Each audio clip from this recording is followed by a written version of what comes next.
Yeah, come on. Hey, no more sitting on the sideline. We gotta wake 'em up, and I think it's about time. Till they saying it's the truth I see. With number one attorney Zulu Ali. Hey, keep it real, and it's just like that. Everybody goes after the champ. Straight up, going hard, and I don't hold back. That's why everybody goes after the champ. Hey, so let them talk and let them hate. We gonna rise, gonna elevate. So let them talk and let them hate. We gonna rise, gonna people understand why you have, people and forces that are going, against you. I think the narrative, I think that we are trained or, in our society to believe that when people come after you, they're coming after you because you're less than. In other words, whenever you have things or forces that are coming up against you, that they're doing that for the purpose of because you're inferior. That's what we believe. But the reason why I believe that to be, and I know that to be completely untrue, is that we really don't go after people that we don't feel is a threat to us. So, in other words, when we say, and it's kind of like a metaphor related to boxing. If you're a boxer and you want to be the champion, the only way you can be the champion is to beat the champion. You can't be the champion by beating the challenger, right? If you want the belt, you have to go at the person with the belt. You're not concerned about an amateur who does not have anything to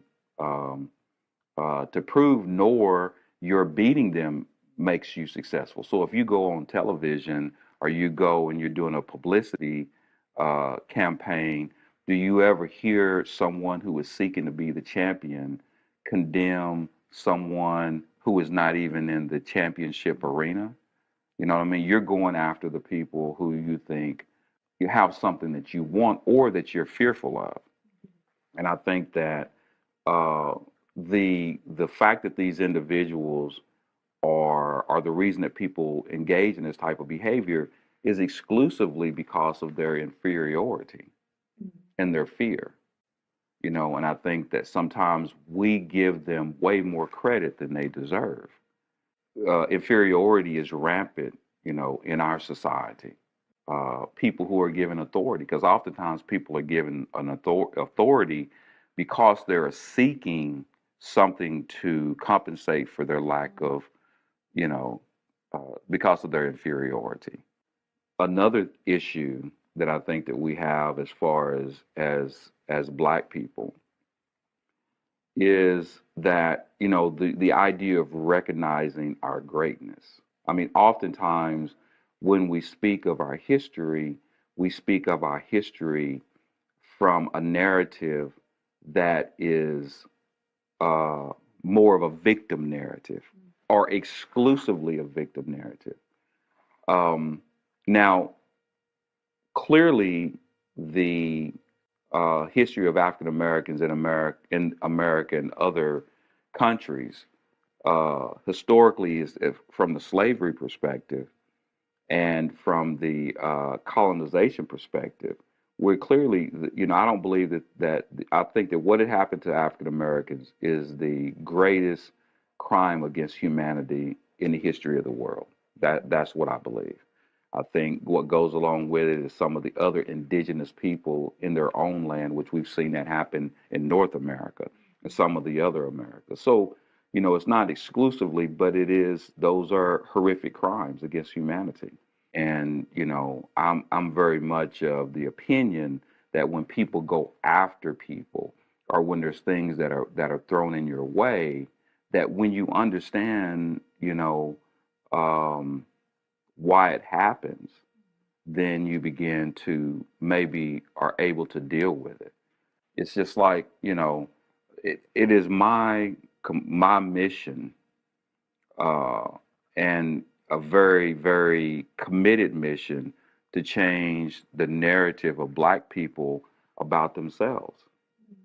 I always give this metaphor, and I think you've heard the metaphor, and you have too, where I say that, when I was played football as a young man, my coach used to tell me when you're playing games like football, you have a schedule, and like half of the games are played at home, and the other half of the games are played away. And like for example, let's just say you had a 10-game schedule, five of them were on the road, and five of them were out of town, right? And he used to always say that when you're playing at home, I mean, you can keep it close because it's your stadium, it's your field, your spectators, your cheerleaders, and your officials, right? And oftentimes, when it gets in when the calls are in the hands of the officials, it usually goes to the home team, right? But he says when you play out of town or you play away games, you have to make sure that you blow them out because if you don't, if you leave it in the hand of the officials, the calls aren't going to go your way. Plus, it's not your locker room, it's not your stadium, it's not your fans, it's not so and plus the whole idea that you have to travel. You don't have the luxury of being at home and playing. Being able to go straight to the stadium. And if there's a close call, usually the officials are going to give the calls to the home team. And I said that being black is like planning an entire schedule of away games, because you have to, it's not your stadium, it's not your field, it's not your locker room, it's not your fans, it's not your cheerleaders, and it's not your officials. And if there's a close call, they're not going to go your way. So you have to be prepared for the blowout. And that's what it's like being, black in America. You have to play the game. And I think that another issue that I think that we have as far as black people is that the idea of recognizing our greatness. I mean, oftentimes when we speak of our history, we speak of our history from a narrative that is uh, more of a victim narrative or exclusively a victim narrative.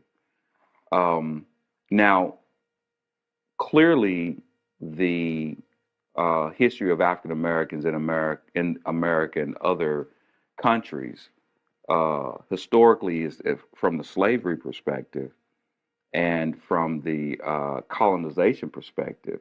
We're clearly, I don't believe that I think that what had happened to African Americans is the greatest crime against humanity in the history of the world. That's what I believe. I think what goes along with it is some of the other indigenous people in their own land, which we've seen that happen in North America and some of the other Americas. So, it's not exclusively, but those are horrific crimes against humanity. And, but at the same time, I think that we have to go back and look at what came out of that. And when I say that, is that, for example, for African Americans, what came was, first of all, the Middle Passage. I mean, the mental and physical strength that you had to have to make the Middle Passage is clearly underestimated because there were so many people who lost their lives during that period, whether it was because they just physically couldn't take it, or in many cases, they would just jump off the ship and kill themselves. So now what you've done is once you get to the Americas and whatever other colonies that you were going to, then you have centuries of being treated. I mean, the term slavery is it's a misnomer because I think that what happened to African Americans was not slavery. It was below that. It was like you were treated like farm animals. Slavery was a humane institution. The slavery has existed since the beginning of time. But I think what happened with African Americans was not slavery. For example, um, the whole employer-employee relationship is a pretty much a Eurocentric concept, right? I mean, in other words, when let's just say you were in Africa, and during that period, I'm talking about centuries ago, and your family, lived close to the water and you were fishermen, and then another family lived inland and they were farmers, then they would barter for things with each other. You did not really work outside of your tribe or family. And the fact that you would leave and go somewhere and work for another tribe or family was not considered to be an employer-employee relationship, even if there was compensation. That would be slavery in and of itself. And so the lines are blurred within that concept. But what happened with capturing someone other than like prisoners of war and those sort of things, taking them into bondage and treating them like farm animals is not as vast as they would like for you to think. And the fact that we were able to endure that and maintain any degree of mental sanity is unbelievable. The mental strength that it would take for our ancestors to go through that and to be able to survive is nothing less than heroic. And then once you get past that, then we had another form of slavery of like the convict lease system where, people were put on plantations for being arrested for what they call black codes, laws that were exclusively for black people. And then they were put back on plantations, as well as the whole, oftentimes they didn't even leave the plantation because where were they going to go, right? So I think that we go all the way to the civil rights movement and go all the way to what I call the new Jim Crow, which is our criminal justice system, and how many black men are in the criminal justice system. Uh, but regardless, I think that we underestimate the greatness of our ancestors, and we really don't take time to we grieve and we always needed time to grieve and manifest our pain and move on. We were never able to do that because that was something that we were supposed to forget. And then what's amazing is every time you bring up that period, we're always told to move on, right? However, this country, that's all we ever do. I mean, we've got you know statutes and memorials and all kinds of stuff all over this country, right? Like, for example, 9/11. What do they say? We will never forget. And what is the purpose of that? But when it comes to our pain and it comes to the things that we've been through, then we're not supposed to remember, right? We're supposed to forget and say we're all Americans. You see what I mean? Um, and so that's the issue there. But I don't want there to be an obsession with this whole, uh, you know, white supremacy ideology. You see what I mean? Because I think that that stunts your growth. You know, I think that it affects all people, even when there's individuals who feel like they are benefiting, their people or our people by engaging or overly engaging in that rhetoric. Whether we're talking about accommodationalists, whether we're talking about the more moderates or collectivists, as they call it, or nationalists and Pan Africanists, it all boils back to how do we deal with this supremacy ideology. I think the first thing that we have to understand, as I said before, is that basically it is not supremacy. They do not do these things against you because they feel like they're superior. I think that the reality of it is there is a lot of inferiority, and there is this whole idea of fear. I mean, because you have to ask, first of all, you begin with the whole concept, the first concept of the fact that they want you to believe that black people are incapable of moving forward. But there's constant systems and mechanisms that existed. They look different. It's the same machine, but the reality of it is it still produces the same thing. Is that the systems in many ways are made to make us look, are made to make things more difficult for us.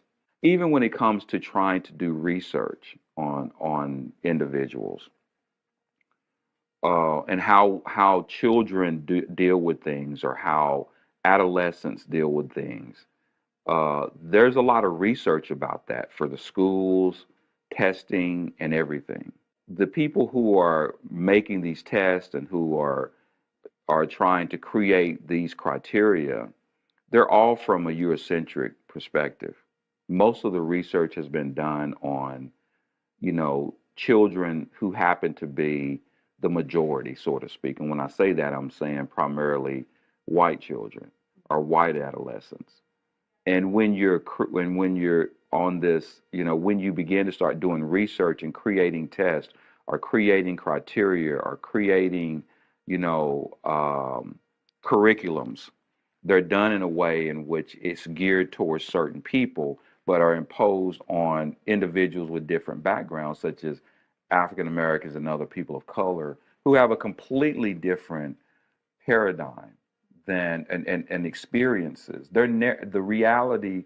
It's amazing how people feel like their reality is the reality of everybody, and it's clearly not the reality of everybody. Everybody's situation is completely different, and so under without understanding that, I think that we missed the mark. Just for example, when they had the whole debate about affirmative action, and you saying that affirmative action is exclusively a criteria, or has been a criteria to exclude certain people and give people who are unqualified opportunities in certain things.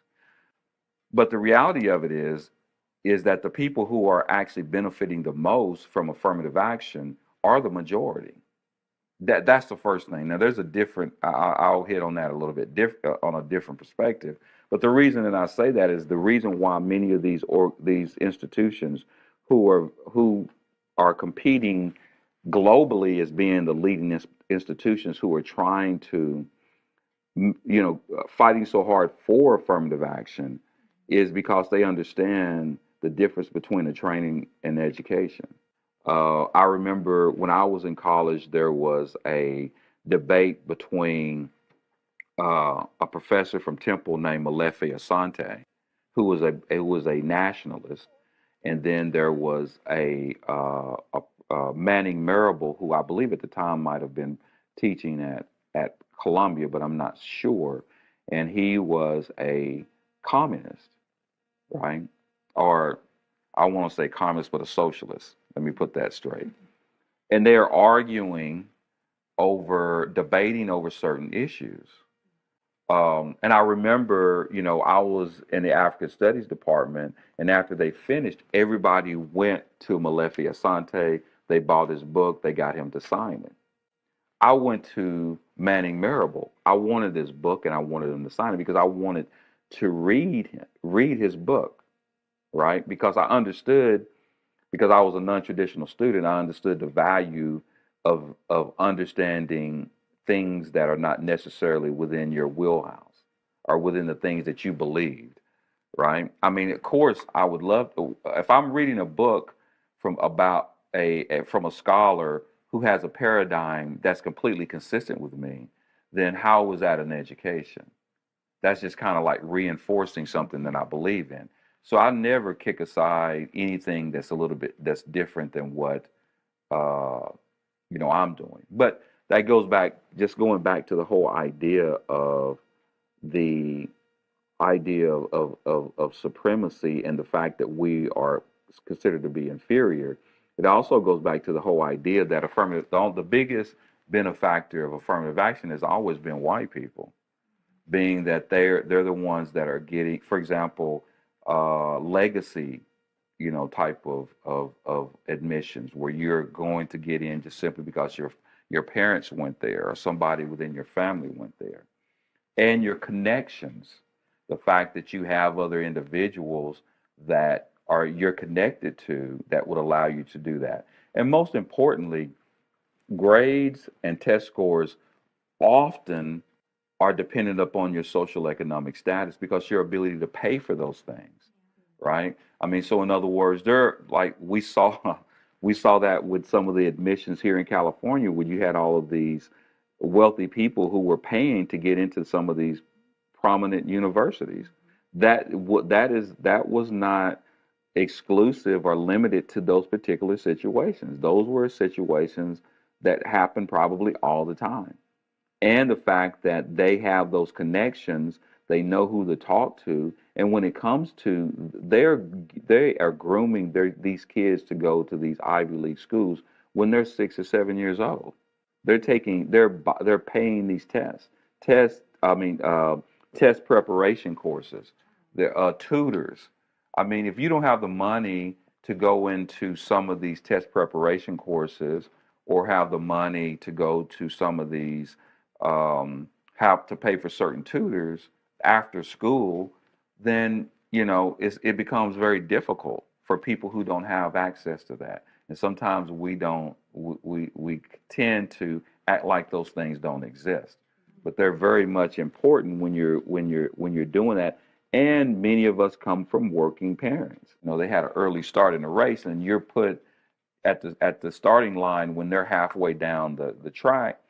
That's kind of where our parents come, because they're not first generation, or sometimes they've been here like in African Americans, but those opportunities were lacking until recently. So many people, like in my generation, their parents did not go to college. They did not have that. So they don't even know how it works. And they're relying on an idea of a system that doesn't really exist, especially when it comes to education. Many people, black and otherwise, think that, okay, I don't have this education, but if I put my child in this school, they're going to get this education, and I don't have to worry about it. I don't have no idea what they're reading. I have no idea what they're teaching. I have no idea of any of these things, right? Um, but I just put them there hoping that they'll be able to get, because I have this belief in something that doesn't really exist. And so that goes back to the whole idea of the inferiority argument. It is not a matter of being inferior. It's a matter of, it's just like, for example, when we talk about sports, for example, we see a different dynamic in sports, because it's a lot more difficult for you to stack the deck against someone. So oftentimes that's why you see it, because it's based exclusively on some a different criteria. But they make it seem like that it's because certain people are physically more dominant and other people are more mentally dominant. But that's just a matter of perspective, in a person's paradigm. So I really go out of my way to address the issue of the idea of people necessarily being inferior based upon, for example, black people aren't as smart, or Hispanic people aren't as smart, or other people aren't really as smart. That's not reality. And if it was, then why are you concerned about affirmative action? Because if they can't make it, then what's the deal? It's only an admission issue, assuming that the admissions is giving African Americans or some other minority a better opportunity, when the reality of it is that white women benefited the most from affirmative action than anybody else. But if they can't make it, they can't make it. You know what I mean? I mean, that's the reality of it. And so I just want people to get off of that inferiority chain, and get off that inferiority mindset. And I think that because of that hate, and that many black people have internalized that, internalized it to a point where, you know, they see themselves through the lens of their oppressor. You know what I mean? And that's unfortunate, because now they see themselves as less. They see other black people as less. And that's why we have so much, hate among each other. And that's where when we talk about the issue of everybody goes after the champ, nobody goes after the challenger. It crosses that. And oftentimes we see that we can be our biggest enemy, because a lot of times, you know, if we see it now with social media. they're always the big, when you look at YouTube or whatever, and I'll become a victim of Fire Stick, because now I can't look at anything over 10 minutes anymore. So I'm looking at all these little things, and all of them, the one that gets the most views are the ones that are criticizing other people. I mean, and I find that disheartening when you have one black person um, criticizing another black person for their success, um, and that's troubling. You know, I mean, I don't want to start name dropping out there, but let's just say comedians. You have a comedian that goes out and says, why did this person got a chance because they were a sellout. This person got money because they're a sellout. And I find that problematic because if you're really trying to do something, and the one thing that I've learned, if you're really about something and trying to do something, who has that kind of time? Who has the time?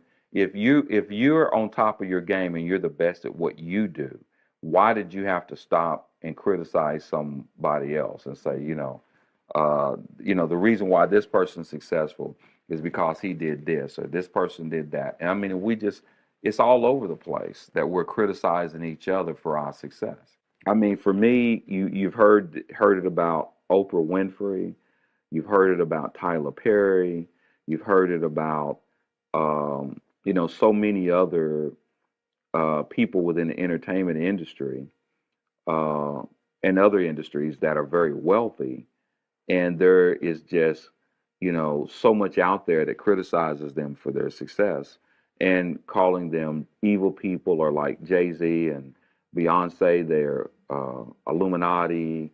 And it's like, what is the benefit of that? I mean, let's just assume, which I do not believe it. I don't know it because I don't know those people, but just assuming that he was, then what does that mean for me if I'm on my path to trying to be successful? You see what I mean? I mean, I cannot, and assuming that there are people who happen to be African American who are not contributing to their communities the way that people expect them to. And just to be clear, I'm quite sure that nobody knows how much they're contributing. But assuming that, it's not enough, then why would I take the time to criticize them and try to say I'm going to take their black card because they're not doing enough for my folks? And then what would be, if I'm the champ, why does it matter? If I'm on a legitimate path or pursuit for excellence or pursuit to be successful, why would it matter? And nobody goes untouched. And that just shows you that if you are on your path to success, people are going to stand in your way and try to make you feel like you're less than. Um, but when and it's inevitable. There's no way that you're going to be on a path to success and somebody's not going to try to stand in your way. And oftentimes it's the people that you least expect that's going to end up standing in your way. But the reality of it is once you understand why people are standing in your way and on your path, then you have to be able to understand the value in that. You know what I mean? I mean, if you're not able to deal with that type of pressure, then it becomes a problem. And I'll give you an example for me. Now, I was raised in a single parent household. My mother raised me without, my father being, and it's not a dig on my father, but it's the reality that she raised me that way. Um, and she worked at a factory called American Can Company at the time. I think it's called American National Can. Now it was a factory, and I'm sure a lot. If you don't know, factory work is generally very hard. And she also worked um, for Sonic. At that time, Sonic, they come out. Well, they still do. They come out to your cars and take your um, your orders. They wasn't on roller skates, but so she did that. She had those two jobs. Um, and so seeing that and understanding that was, I could have ended up being one of two ways. I could have looked at that situation and made myself a victim, or I could have looked at that situation and understood um, that power in the situation. I chose the latter. I understood the power in that situation, and understood what was possible. You know what I mean? I was not raised to feel sorry for myself. I was raised to basically understand that there are going to be obstacles. And I'm going to have a disclaimer. The disclaimer that I have is, um, I'm not a mental health professional, and I'm not trying to suggest I'm a mental health professional, nor am I taking a dig at anybody who has any mental illnesses, right? But we have to differentiate between mental illness and mental toughness. Um, I do believe that mental illness is an issue that is too often overlooked, and people do not address mental illness the way that they should. But it's just like everything in our society, is that we take an overdose of everything. And if, sometimes just because things do not go your way, then there's not, you cannot get counseling for everything that doesn't go your way. Because you'll never succeed at anything. Everything is not going to happen the way you want it to happen in life.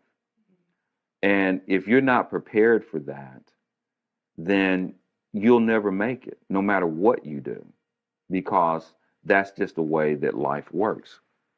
Things are going to happen, and stumbling blocks are going to get in your way.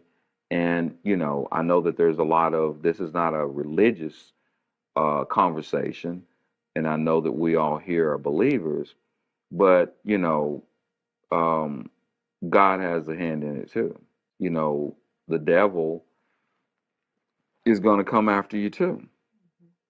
And so you have to be prepared for it, because that's just really the way, life really works. And money does not change that either. I mean, some people feel like they're in this mad dash to get a whole bunch of money, but the money in and of itself is not going to change it, because sometimes money even brings more problems.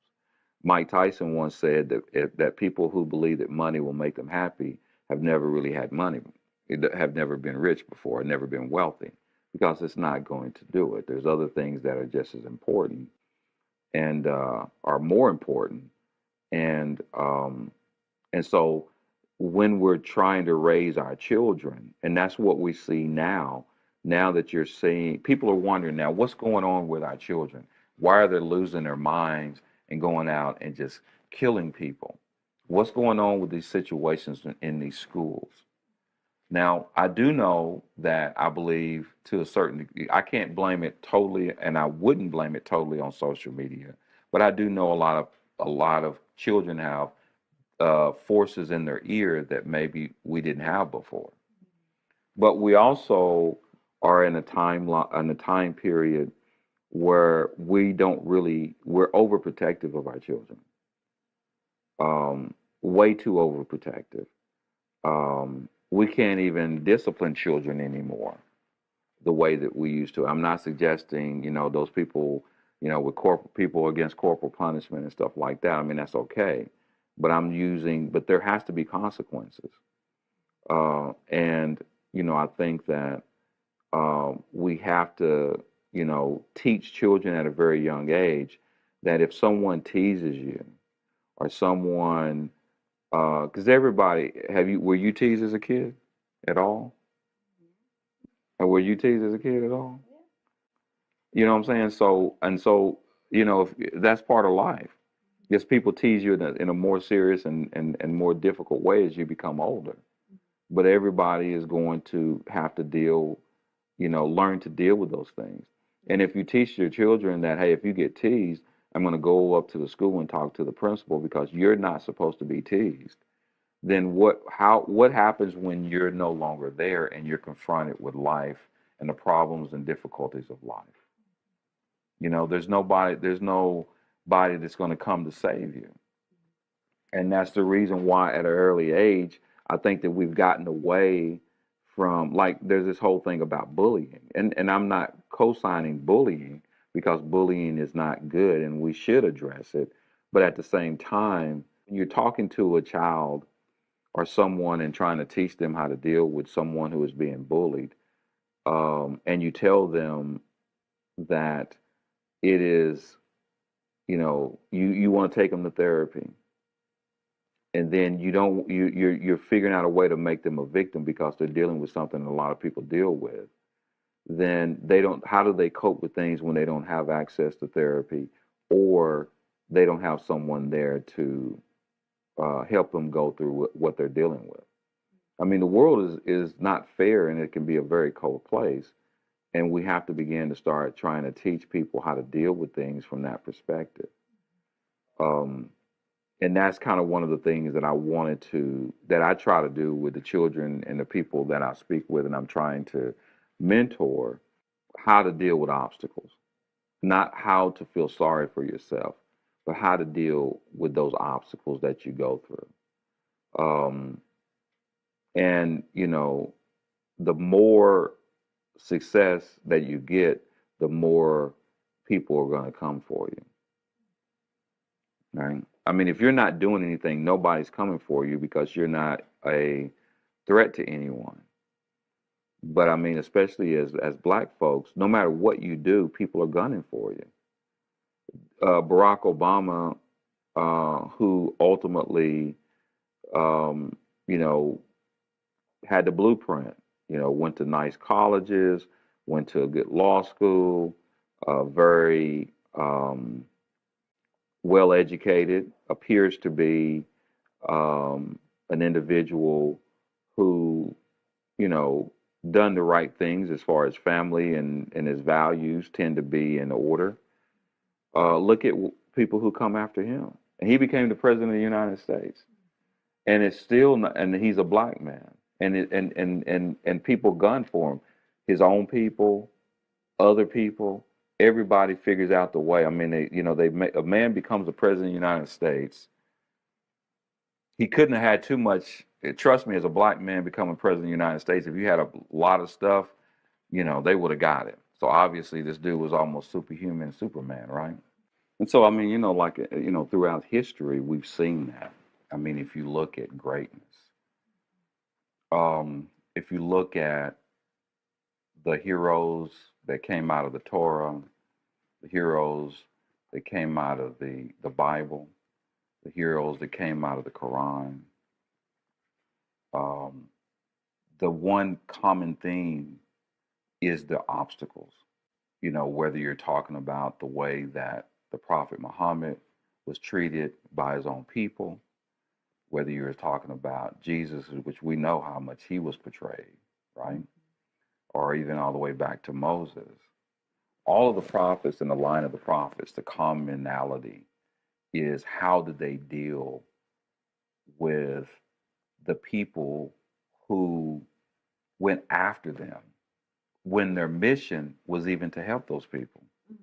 You see what I mean? And there's really no exception to that. And then when you go and you even look at modern times, like now you see how we talk about Dr. Martin Luther King Jr. and how, everybody, he's a hero and a treasure. But what people don't know is that Dr. King was a considered to be like a radical during the time. People, when he came to town, white people and black people did not want him in town. I had an assignment when I was in college where they wanted us to speak with our parents about Dr. King and the civil rights movement. And I remember my mother said that he was looked at as a troublemaker. But we don't see them that now. We look at him as like more of accommodationalist and he wanted peace. But, we know he was arrested. We see how people have even went after his character. In fact, the government had an organization that went after people's character, the COINTELPRO, and they said that he was a womanizer. That was the same thing with Malcolm X. I mean, we see that, um, how we clearly, there's no question that Malcolm would have been seen as someone who was a radical. But we also seen his early life and what he went through and what he came up as. But even though he did that, and all he really wanted to do was tell the truth and help his people, then we see what happened to him. You know what I mean? So nobody escapes, even in their death, they are being ridiculed. I mean, and that's just how bad and harsh that the devil really is. That he'll chase you. He not only will he chase you, he'll chase your legacy. You know what I mean? And so as we're going through this journey, because I know there's a lot of people, that are suffering and, you know, with problems that they're dealing with, and many people do it in silence.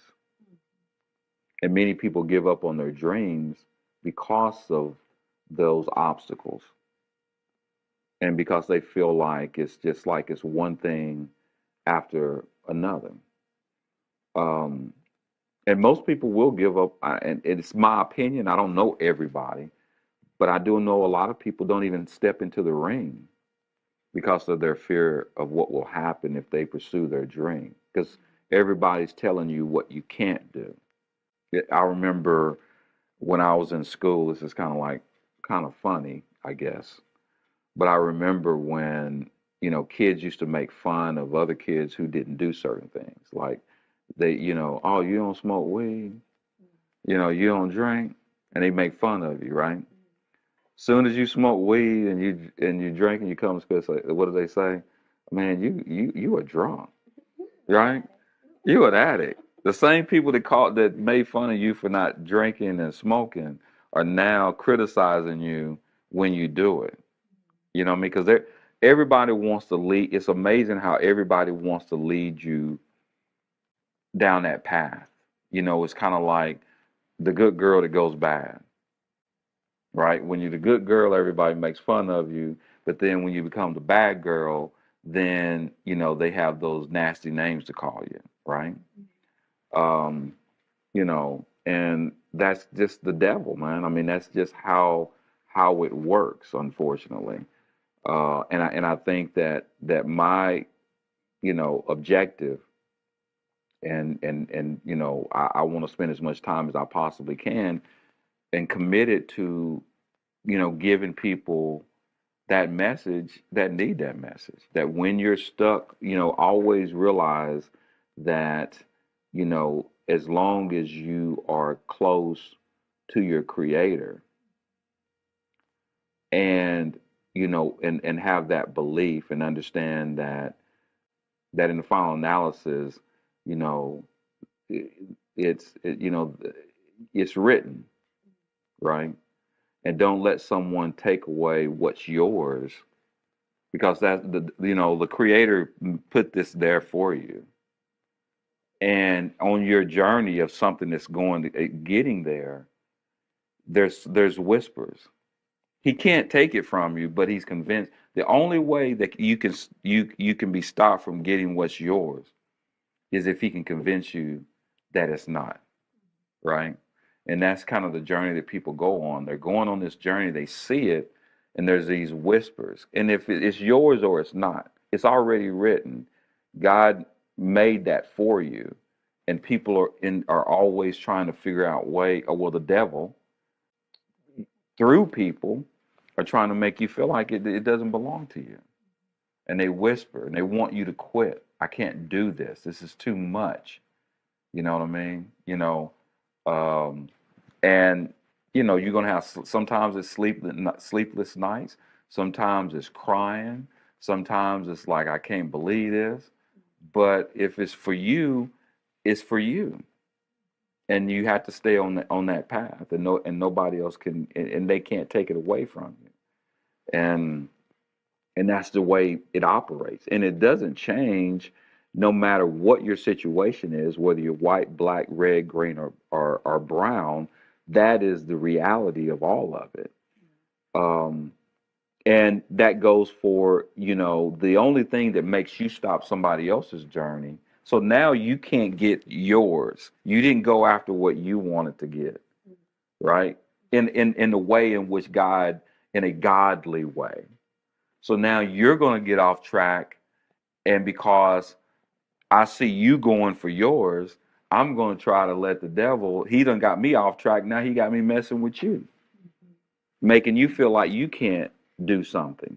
I remember there's a couple of things that I'll never forget. The one thing that I will never forget is that when I came to California, I was married, and she's my youngest child, married with 4 daughters, with a wife and a mother, and moved across the country to come to California to go to law school, and I didn't even have a job yet, right? And I remember leaving and someone saying, "How are you gonna do that? How are you gonna go to California, become, as you know, I'm from Tennessee, and become a lawyer with all this? How are you gonna do that?" And as soon as I became a lawyer and went home, the same person who said that to me came up to me and told me that they always knew I was going to do it. You see what I mean? So, you know, now if I would have came off the track, I didn't do it. You see what I mean? And that's just how we are. I mean, unfortunately, and that's the same thing, the same type of ideology, the same type of idea when it relates to our people being black people, or whether we're talking about people of color, Hispanic people. It's the same, that people are going to be in your, you try to do everything that they can to try to get you off track, and that's what happens with black folks and so-called white supremacy. It can't stop you. Look, one of a very, very good friend of mine, his name is Terry Major, and we call him Imam Talib Major. He once made a statement, and it was on our show actually early on. He passed away, but he was on our show once, and he said that if the the um, ink was not dry on God's word, what black folks have went through would be prophetic. And if you think about that, when you look at the story of where, see, the problem is that we spend so much time thinking about where we didn't get as opposed to where we got. And I always have this statement. I always say, you judge a man by distance traveled, not where he's at, but where did he come from. And if you think about the fact that we were people who, based solely on the color of our skin, was considered to be farm animals and less than, at least treated that way, to becoming the, and I'm just using this as example, someone who has a similar skin color becoming the president of the United States, is, it shows you that God is in control. We were never intended to come out of the situation alive. That was never the intent. So, he was driving, and many of the things that was happening, we give credit to the wrong people, right? Where we are now, they couldn't do nothing about it. So don't think that we gave you anything. So what they want to do is just say, hey, in this country, we did X, Y, and Z for you, right? Well, the reality of it is we did X, Y, and Z for you. You know what I mean? But beyond that, you cannot stop where this was my destiny. This was my destiny, and there's nothing that you could have done to stop it, and there's nothing that you did that put me here. And I'm not gonna get it twisted. Obviously, you have it twisted. Um, and we have to, you know, deal with it, that way. and understand that, because that's the reality of it. I mean, because I'm a witness to it. Because I mean, I realize that where I am in life is 110% God's grace. I'm never going to come in and tell you that, you know what, I deserve this. You know what I mean? I worked so hard, I deserve it, or whatever. You know what I mean? I mean, I'm here because God put me here. God put me in a position that I'm in because of his grace. It was my destiny. And I'm not going to go back and say, well, you know what, I wouldn't have been here had this hadn't happened, or that hadn't happened, or this is going to, and we have to keep those things into perspective, when we are dealing with our obstacles and dealing with people in the community, especially people who are disenfranchised and oppressed. And oftentimes when we make moves and we're trying to get people to give us something, that's why I'm always hesitant to show you my humanity, because I'm giving you way more credit than you deserve, to show you that I'm worthy of something, you know. And and sometimes when we strategize about doing certain things, I think sometimes we frown when we should smile. You know what I mean? I mean, because I think that we who got, as they say in the streets. You know what I mean? So if I'm looking at you and see where I'm standing, and you're standing there, I remember one time I was in trial. I did a trial one time, and my daughter Whitney had just been admitted or just passed. I think she just got admitted. And I went to this particular judge and I told the judge, I said, "This is my daughter. Um, she just passed a bar exam, right? Or got admitted."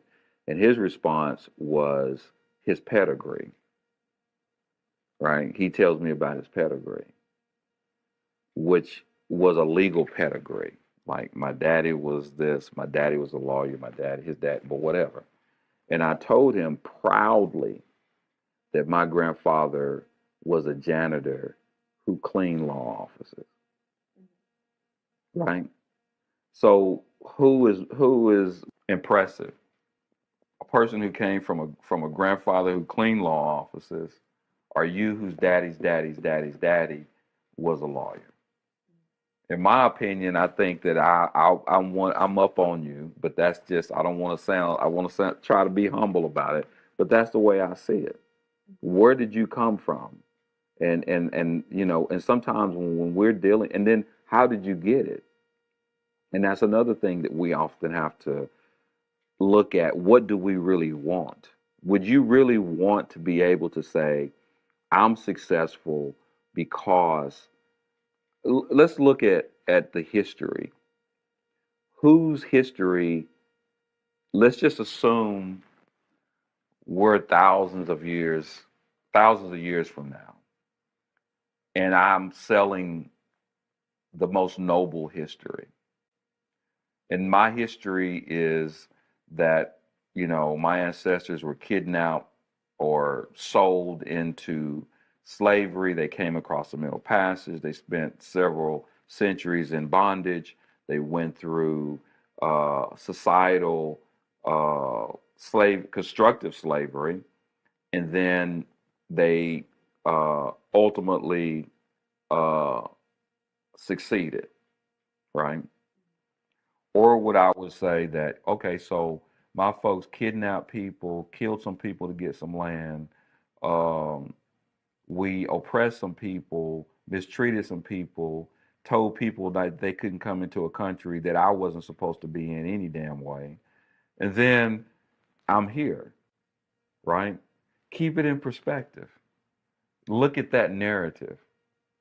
You see what I'm saying? And so, you know, but we get it twisted.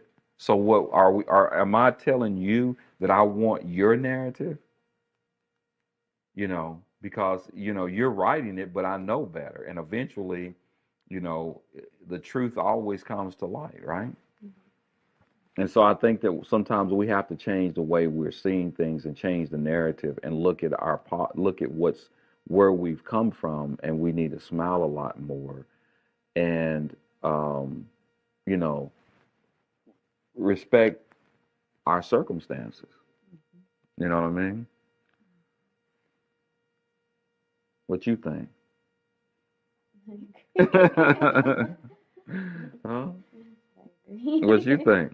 Yeah, I mean, I think at the end of the day, God has a plan for you. Mm-hmm. And no matter how much you deviate from it, Mm-hmm. that's the plan He has for you. Mm-hmm. And no matter how much credit other people try to take for that plan that He has for your life, in this case, white supremacy and Mm-hmm. whites for where we're at in this country and what has been established for people of color, Mm-hmm. it wasn't their plan. Right. It's literally been God's plan. Yeah. And they've been trying to act like they are God, even when we think about manifest destiny, Mm-hmm. where Right. they were God ordained to Right. Mm-hmm. and that's kind of where I feel we get it wrong Mm-hmm. and we get confused. And I feel like we live in a society where we're so focused on instant gratification on in the moment Mm-hmm. that we forget about the purpose Mm-hmm. and thinking about what is our purpose on this earth as opposed to what am I going to do today Mm-hmm. to make sure that I get that instant gratification. Mm-hmm. And I think that's where you touch on Mm-hmm. on you seeing your own purpose in your life Mm-hmm. beyond the daily things, beyond the things that people talk about Mm-hmm. us as people of color. Mm-hmm. It's more than that. Right. Yeah. That's true. Yeah, definitely. Yeah, that's it. The manifest destiny. I Yeah. forgot about that concept. Yeah.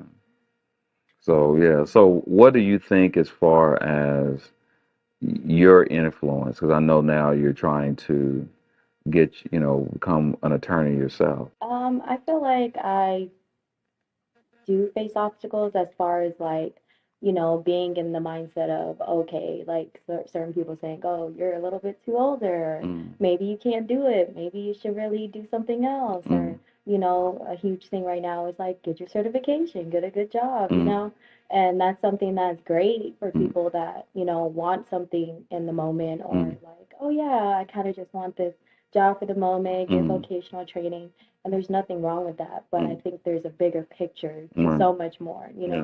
and for me, I just don't see any other way Mm, than what I'm doing now. right. Even though I've had other jobs, I've Mm, done different things, mm, I'm like, okay, that works for the moment, but I right. always go back to, well, this is what I really want, and I Mm, can't really mm, go any other way than right. how I'm Right. going. So, Yeah. yeah, definitely, I definitely feel that. Yeah. I mean, that's the whole thing. I mean, you just have to keep, there was that series, eye on the prize. Keeping your eye on the prize and realizing that, in the final analysis, you know, it's there's a destiny, and then there's these obstacles, and sometimes, unfortunately, we allow, you know, things to throw us off that path. I mean, and I mean, I feel like, a lot of people always talk about balance, and especially nowadays, and work-life balance, you know, um, which is fine. I mean, I think that sometimes it can be, you know, um, what I think is a excuse and a crutch, for, um, because you said just in the moment. Mhm. And so when you're looking for something that justifies the fact of you not being able to achieve your goal, because ultimately you'll have to reckon with it. You know what I mean? And I remember watching this motivational video and I can't remember who it was saying that you was on your deathbed and you're looking at the angel of what was yours, but you never did, go after it. You know what I mean? And so that's and I think ultimately people as they get older, they feel like those goals get further and further and further away, and they've given up on the things that they should have, pursued Mhm. when they were, it's never too late, first of all, and second of all, and I'm a testament to that.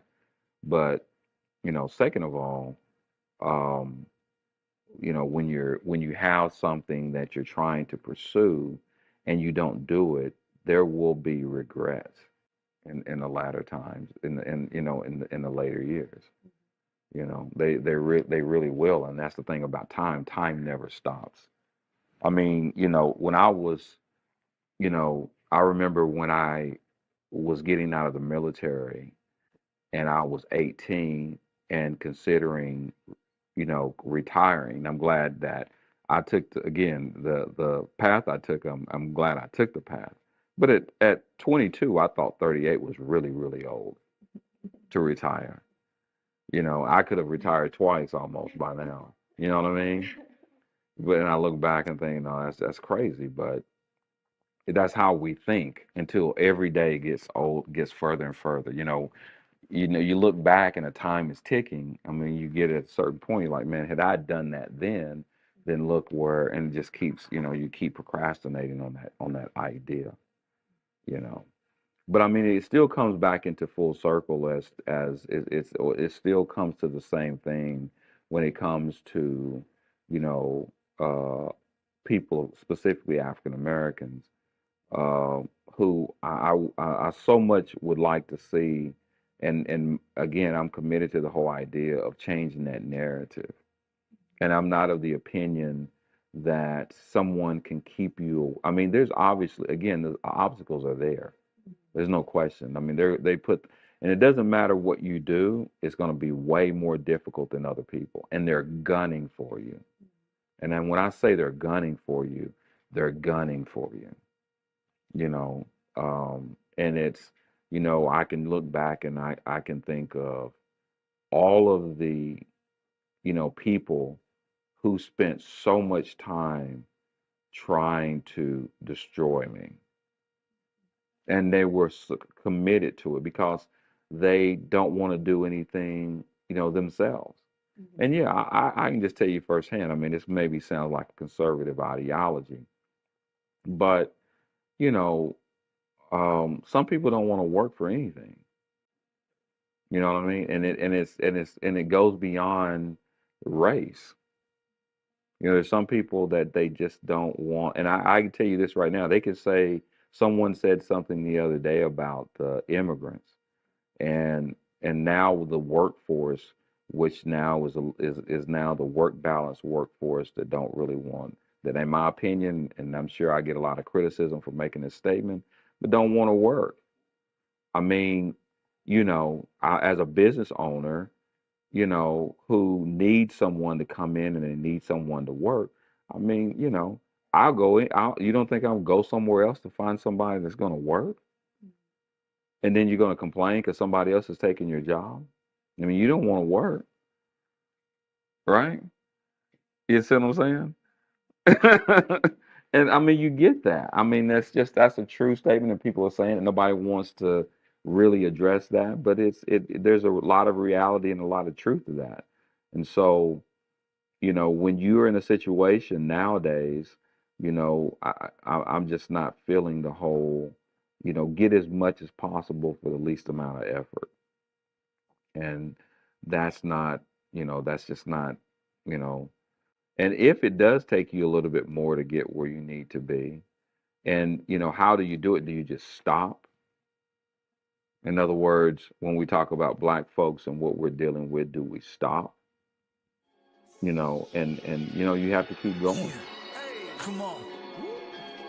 Hey, no more sitting on the sideline. We gotta wake 'em up, and I think it's about time. Till they saying it's the truth I see. With number one attorney Zulu Ali. Hey, keep it real, and it's just like that. Everybody goes after the champ. Straight up, going hard, and I don't hold back. That's why everybody goes after the champ. Hey, so let 'em talk and let 'em hate. We gonna rise, gonna elevate.